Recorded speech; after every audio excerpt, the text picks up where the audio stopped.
Chapter 9. Powder and Arms. The Hispaniola lay some way out, and we went under the figureheads and round the sterns of many other ships, and their cables sometimes grated underneath our keel and sometimes swung above us. At last, however, we got alongside and were met and saluted as we stepped aboard by the mate, Mr. Arrow, a brown old sailor with earrings in his ears, and a squint. He and the squire were very thick and friendly, but I soon observed that things were not the same between Mr. Trelawney and the captain.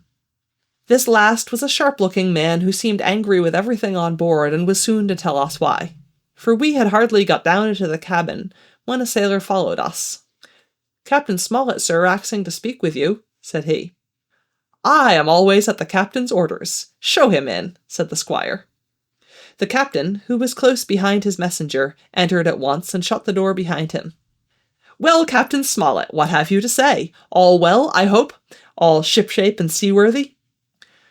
"Well, sir," said the captain, "better speak plain, I believe, even at the risk of offence. I don't like this cruise. I don't like the men, and I don't like my officer. That's short and sweet." "Perhaps, sir, you don't like the ship?" inquired the squire, very angry as I could see. "I can't speak as to that, sir, not having seen her tried," said the captain. "She seems a clever craft. More I can't say." "Possibly, sir, you may not like your employer either," says the squire. But here Dr. Livesey cut in. "Stay a bit," said he. "Stay a bit. No use of such questions as that but to produce ill feeling. The captain has said too much, or he has said too little, and I'm bound to say that I require an explanation of his words. You don't, you say, like this cruise. Now, why?" "I was engaged, sir, on what we call sealed orders, to sail this ship for that gentleman where he should bid me," said the captain. "So far, so good. But now I find that every man before the mast knows more than I do. I don't call that fair now, do you?" "No," said Dr. Livesey, "I don't." "Next," said the captain. "I learn we are going after treasure. Hear it from my own hands, mind you. Now, treasure is ticklish work. I don't like treasure voyages on any account, and I don't like them, above all, when they are secret, and when, begging your pardon, Mr. Trelawney, the secret has been told to the parrot." "Silver's parrot?" asked the squire. "It's a way of speaking," said the captain. "Blabbed, I mean. It's my belief neither of you gentlemen know what you are about. But I'll tell you my way of it. Life or death, and a close run." "That is all clear, and, I dare say, true enough," replied Dr. Livesey. "We take the risk, but we are not so ignorant as you believe us. Next, you say you don't like the crew. Are they not good seamen?" "I don't like them, sir," returned Captain Smollett. "And I think I should have had the choosing of my own hands, if you go to that." "Perhaps you should," replied the doctor. "My friend should perhaps have taken you along with him. But the slight, if there be one, was unintentional. And you don't like Mr. Arrow?" "I don't, sir. I believe he's a good seaman, but he's too free with the crew to be a good officer. A mate should keep himself to himself, shouldn't drink with the men before the mast." "Do you mean he drinks?" cried the squire. "No, sir," replied the captain, "only that he's too familiar." "Well now, and the short and long of it, captain," asked the doctor. "Tell us what you want." "Well, gentlemen, are you determined to go on this cruise?" "Like iron," answered the squire. "Very good," said the captain. "Then, as you've heard me very patiently saying things that I could not prove, hear me a few words more. They are putting the powder and the arms in the forehold. Now, you have a good place under the cabin. Why not put them there? First point. Then, you are bringing 4 of your own people with you, and they tell me some of them are to be berthed forward. Why not give them the berths here beside the cabin? Second point. Any more?" asked Mr. Trelawney. "One more," said the captain. "There's been too much blabbing already." "Far too much," agreed the doctor. "I'll tell you what I've heard myself," continued Captain Smollett. "That you have a map of an island, that there's crosses on the map to show where treasure is, and that the island lies," and then he named the latitude and longitude exactly. I never told that, cried the squire, to a soul. The hands know it, sir, returned the captain. Livesey, that must have been you or Hawkins, cried the squire.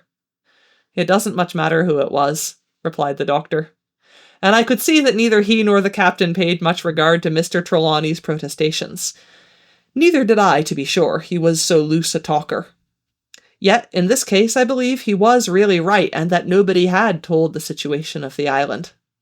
Well, gentlemen, continued the captain, I don't know who has this map, but I make it a point. It shall be kept secret even from me and Mr. Arrow. Otherwise, I would ask you to let me resign.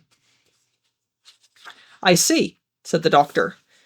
You wish us to keep this matter dark and to make a garrison of the stern part of the ship, manned with my friend's own people, and provided with all the arms and powder on board. In other words, you fear a mutiny. Sir, said Captain Smollett, with no intention to take offence, I deny your right to put words into my mouth. No captain, sir, would be justified in going to sea at all if he had ground enough to say that. As for Mr. Arrow, I believe him thoroughly honest. Some of the men are the same.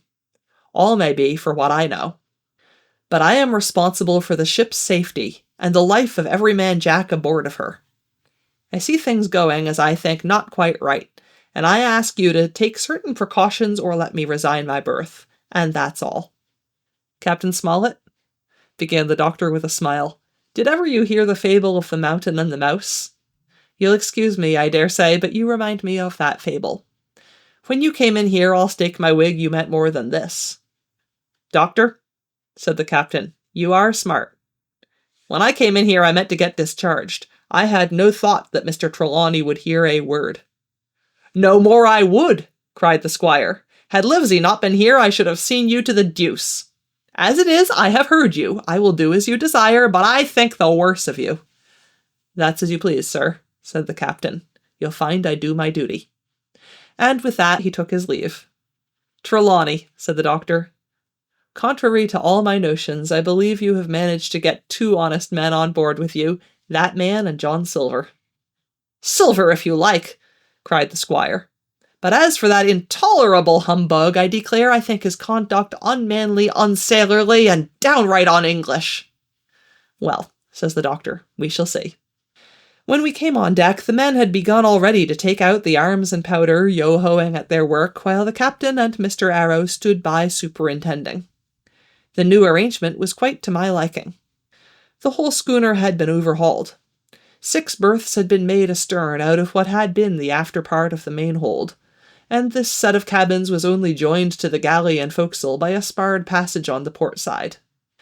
It had been originally meant that the captain, Mr. Arrow, Hunter, Joyce, the doctor, and the squire were to occupy these 6 berths. Now, Redruth and I were to get 2 of them, and Mr. Arrow and the captain were to sleep on deck in the companion, which had been enlarged on each side till you might almost have called it a roundhouse. Very low it was still, of course, but there was room to swing 2 hammocks, and even the mate seemed pleased with the arrangement. Even he, perhaps, had been doubtful of the crew. But that is only guess, for, as you shall hear, we had not long the benefit of his opinion. We were all hard at work changing the powder and the berths, when the last man or 2, and Long John along with them, came off in a shore boat. The cook came up the side like a monkey for cleverness, and as soon as he saw what was doing, "So, mates," says he, "what's this?" "We're a-changing of the powder, Jack," answers one. "Why, by the powers," cried Long John, "if we do, we'll miss the morning tide." "My orders," said the captain shortly. "You may go below, my man. Hands will want supper." "Aye, aye, sir," answered the cook, and touching his forelock, he disappeared at once in the direction of his galley. "That's a good man, Captain," said the doctor. "Very likely, sir," replied Captain Smollett. "Easy with that, men. Easy," he ran on, to the fellows who were shifting the powder. And then suddenly observing me examining the swivel we carried amidships, a long brass 9. "Here, you, ship's boy," he cried. "Out of that. Off with you to the cook and get some work." And then, as I was hurrying off, I heard him say, quite loudly to the doctor, "I'll have no favourites on my ship." I assure you I was quite of the squire's way of thinking, and hated the captain deeply.